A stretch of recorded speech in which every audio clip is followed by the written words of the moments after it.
In this tutorial, we're going to take a look at setting up automatic extra fees every time we do a property inspection. So this is something that property managers quite often do. They'll go out to a house, they'll do an inspection, and after the inspection they want to charge a fee to the property owner for the time spent completing that inspection. So we can now do this automatically. So first of all, we have to set up the inspection rate. So we go to Functions, Set Up Options, and then down here we have the inspection fee amount. So that's a dollar value, and that should be inclusive of any taxes like GST or VAT. And that is the default inspection amount, so I'm going to save that. And the reason it says it's a default inspection amount is because we can override it on a per owner basis. So it might be that most owners have a specific, the same rate, but a few owners have negotiated a special rate. So I can go into one of my owners, to the disbursement tab, and down there I have the override inspection fee amount. So maybe this person has negotiated a cheaper rate. This is also tax inclusive, GST or VAT type taxes. So now that I've set up my rates, I can now start doing my inspections. So I'll go to the inspection screen, and if I create an inspection, and I'll choose one of my tenants. Now down the bottom here it has this new box which says, do I want to create an inspection fee of 50, which is the default value, and I get to say yes or no to that question.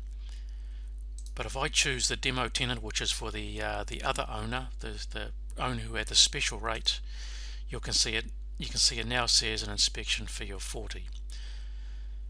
Now I don't have to say yes or no to that question, I can just save it. And the reason we do that is sometimes inspections get created, like sometimes they get created automatically, but they don't actually get completed. So we don't want to go charging a fee for an inspection that didn't actually happen.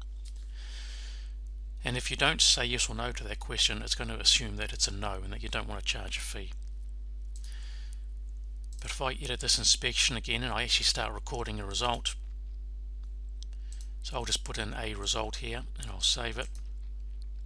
Now that I've recorded the result, you notice that the cancel button is now disabled, and if I press the OK button to save it, it'll tell me that I need to specify whether I want to charge a fee or not. That's because I've now entered a result, so this inspection is now completed. So I'm going to say yes, and now I can save it. Now I can override that afterwards. Up until the time it's dispersed, I can change the yes/no answer.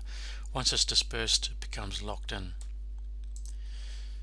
So if I go to owner extra fees now, and I take a look at the recent extra fees, you'll see there is the extra fee for the inspection that we're going to do. I can't edit that extra fee because it's related to an automatic.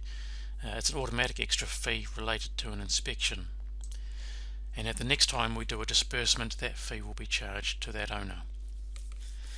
So that shows you how to set up and to incorporate extra fees for property inspections.